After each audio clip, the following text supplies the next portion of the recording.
Alright, guys. Patch notes for version 0.9.1 are here. I'm like an hour late. I was in a TFT game when this dropped. Went first, by the way. But people on my team are already bitching about the patch notes. So I'm sure whatever I'm getting into, it's going to be not great. Or my team is turning into the rest of the Pred player base that just bitches about everything. Anyways, happy Friday, champions. Let's jump right in with what you can expect from predecessor version 0.9.1. For those who don't know, this is just a balance patch. There should be no new content. The goal of this balance patch is to fine-tune various outlier heroes and items with some post-release adjustments to Twin Blast and his Ventilate dominance, as well as some additional changes aimed at toning down the oppressiveness of Decker's close-range crowd control, and of course, what would a balance patch be without a slew of item adjustments? In the absence of larger balance changes this patch, you can look forward to a subset of assassin item reworks, dropping in a few weeks alongside version 0.10, as well as some broader gameplay and itemization shifts on the horizon as we approach Season 3 and beyond.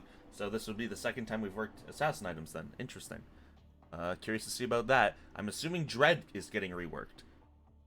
Speaking of going beyond, it's full steam ahead here at Omega HQ as we prepare for version 0.10 and the release of our next predecessor original hero, known throughout the lands as the devastating champion of Nier. Oh. What are you hoping to see from this brutal new hero? Until next time, Ray. Yo, thank you, Ray. So let's get back into this. So first off, we got matchmaking. sucks. Why am I getting queued against 5 stacks? Cope harder. Thanks to your feedback and using the data at our disposal, it has become clear that our current adjustment factor for parties needed work. The adjustment is extremely effective at balancing out parties of 2 and 3 and in most skill ranges, but the max adjustment for parties of 4 and 5 has just proven too strong for teams of newer players and not strong enough for very skilled parties. Luckily, we've been working on a brand new system, which will be unveiling in 0.9.1, which is interesting because every time I 5-stacked, I've gone against 4 to 5 people who I'm like, oh, you're just like a Giga Comp player or like one of the best players I know. So I've had no issues with 4 and 5 stacking as high tier players. But, you know, I guess I'm just lucky. Or in that case, I guess unlucky for not getting free wins. I don't know how that works. Anyway, this new system uses a formula that accounts for both the party size and the party's average matchmaking rating while calculating the adjustment factor and is scaled to better align with the match data we've collected over recent months. This should be much more forgiving of new players, but does mean there might be a slight increase in queue times for larger parties of our best players as the system attempts to compensate for their advantage. Learn more about additional matchmaking improvements we're working on in a dedicated matchmaking blog, which we're aiming to share on Monday. So matchmaking changes, hopefully I think all this probably means for me is I bump into gamer 5 stacks less, which I usually don't bump into very much anyway. Store, Magma Murdoch, it's the recolor. Cool. Thanks, Kanye. Decker! Hero changes, by the way. Decker. Stasis Bomb, her right mouse button. Minimum stun duration changed from 0.6 seconds to 1 second at max level to now 0.75 at all ranks. I think that's good. This shit's annoying. Late game. And then so it's like it's a buff at the first 2 levels, then a nerf at the last 3. Interesting. Containment Fence, her E duration decreased from 2.4 seconds going up to 3.2 to now 2.4 going up to 3 at max level. So just a slight nerf to the cage. Thankfully, that shit lasts too long. Super fucking annoying ability. We buffed Gideon, by the way. Keck W. Gideon, base mana decreased from 420 to 380, which is actually really small. But base mana regeneration increased from 1.3 to 1.5, so homie gonna be staying on the field for a little bit. Cosmic Rift, his Q mana cost decreased from 80 going up to 120 at max level to now 80 going only up to 100 at max level. This is super good for Gideon. Damage decreased, however, from 100 going to 340 at max level to now 100 going to 320. It is not much of a nerf when you consider this. Plus, on top of that, Void Reach, his right mouse button mana cost decreased from 60 going up to 100 at max level to now 60 going to 80 at max level. Gideon is going to be on the field far more consistently than normal, and you probably don't I refuse to build Azure Core on him anyway. I'm probably going to build Time Warp, though. TBH. I don't know. I'll play around with it. Maybe I'll just rush Combustion. Maybe I don't need even Mono Regen. Greystone! Greystone struggles in the early game. Hey, this is going to be great for me in jungle. Growth Scholar from levels scalar from 1 to 18 increased from 77 to 123% to 82 to 118%. Physical growth increased from 2.8 to 3.2. So he's basically just better early game. It's lit. Homie struggles early. Kinda. It's weird. Anyway, phase.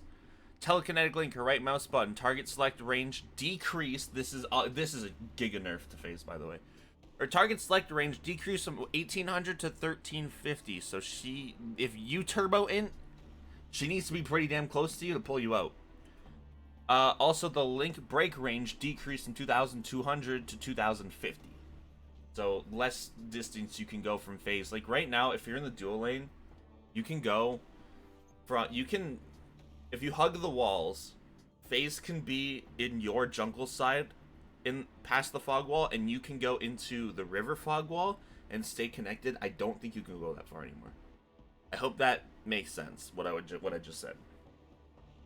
Rampage. Hey, he's doing less damage again. Physical power growth decreased from 2.5 to 2.1. Rumble, his E, damage decreased from 100 going to 220 at max level to now 90 going to 210 at max level. It's a 10 decrease at every level. Rampage nerfs. It's lit. And they made it harder to jungle and steal again. Basic attack cleave decreased from 30% to 20%. Okay. I think he'll still be fine, but this makes me really, really sad. Twin Blast! I'm sure there's going to be a plethora of changes. Base physical power increased, going from 48 to 52. This was needed, provided he doesn't get turbo buffed everywhere else, but I do see Vaporize is getting buffed. Well,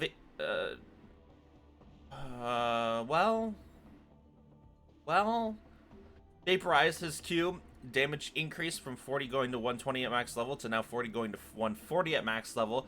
But the bonus physical power scaling changed from 40 going to 60 at max level to 50 at all levels.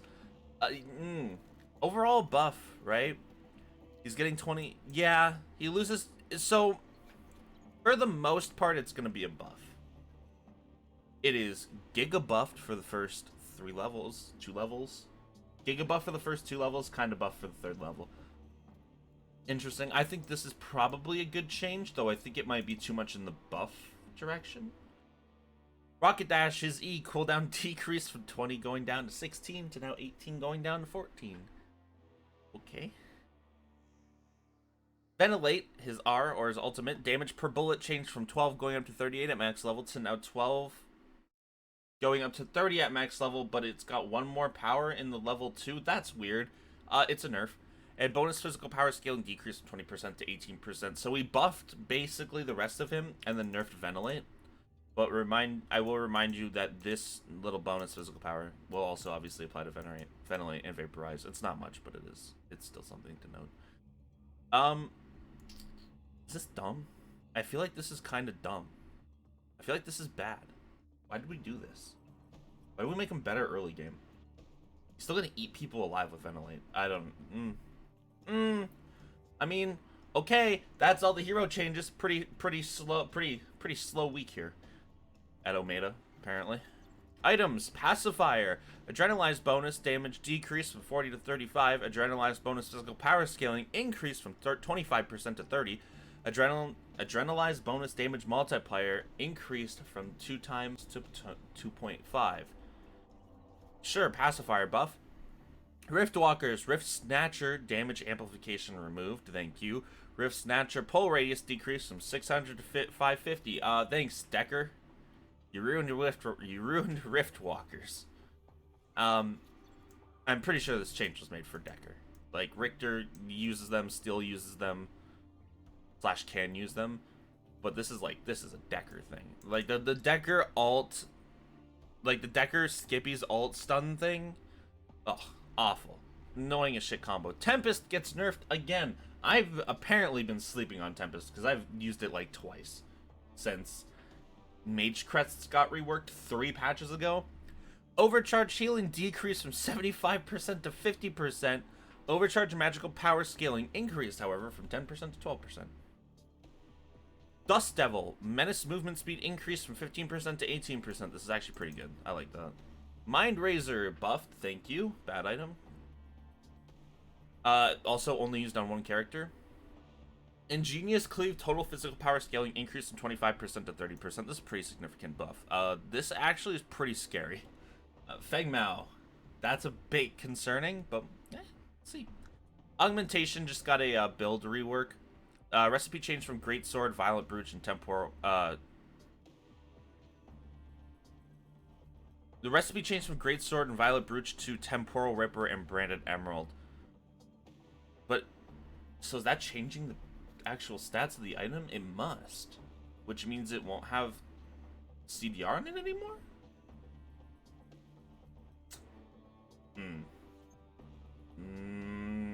Not sure how I feel about that, but the nice thing about it, because it's building in... Oh no, Temporal Ripper has the CDR. I'm an idiot.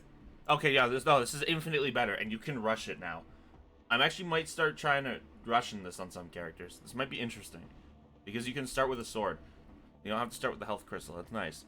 Tainted Blade, health increase from 200 to 250. Sure, the item sucks.